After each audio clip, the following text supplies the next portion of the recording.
I'm going to take you on a tour of the grocery store to help you make those healthier choices the next time you're shopping. Now, before we start, keep these things in mind.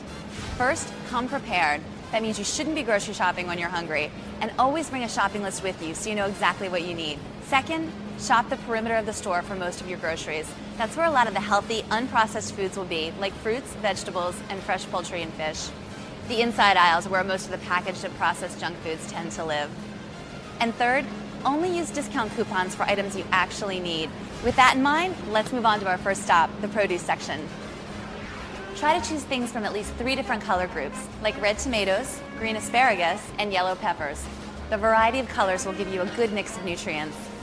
When it comes to choosing your lettuce, go for dark leafy greens like romaine, spinach, endive, and radicchio. If you're in a hurry, you can also buy things that are prepackaged, like baby carrots, celery, or bagged lettuce. You can also try some prepackaged fruits. Just make sure the fruit is packed in its own juice with no added sugar. Next stop, the dairy aisle. It's good to look for things where the naturally occurring fat has been removed, like fat-free milk or low-fat cheese, cottage cheese, and sour cream. And don't be afraid to try soy products too. Things like vanilla soy milk can be a good dairy substitute, but the fat rule applies here too. Choose soy products that are low in fat or fat-free. If you're a coffee drinker, choose fat-free non-dairy creamer and fat-free half and half. Yogurt is a great, healthy, portable snack, but you need to watch the sugar content. Light yogurt usually has artificial sweeteners. And look for brands that have active cultures. Finally, people always wonder about butter versus margarine. Liquid or tub margarine, like this one, is generally a better option than stick margarine or butter because they're high in trans and saturated fats. But you should always be looking for the reduced fat or light versions and pay attention to serving sizes. Let's head around the corner to the meat and deli counter.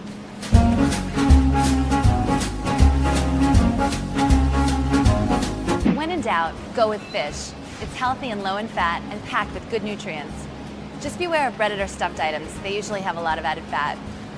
If you're a meat eater, always choose lean cuts of red meat or apply iron, zinc, and B vitamins. With beef, look for words like round or loin. If you're shopping for ground beef for burgers or meatloaf, also go with the lean versions, like 96%, instead of the full fat options. Skinless, boneless chicken and turkey are also great. They're usually inexpensive and versatile in the kitchen. Again, go with the light or white meat.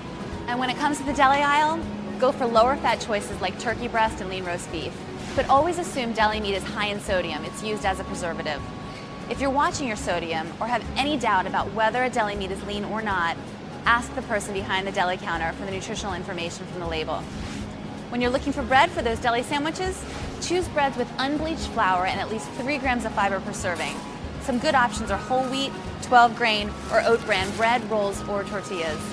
Well, that covers most of the perimeter of your store. Now let's take a look at the inside aisles to see what we can find. The frozen food section can be either a lifesaver or a disaster. The most important thing here is to read labels. For the most part, frozen dinners are extremely high in fat, calories, and sodium, but there are some smart choices. Pizza is a pretty popular choice, but it's important to read the label for fat content, calories, and serving size. What you think is a single serving may actually be 3, and steer clear of pizzas with extra cheese or meat. Let's look at frozen veggies. The good news is that plain,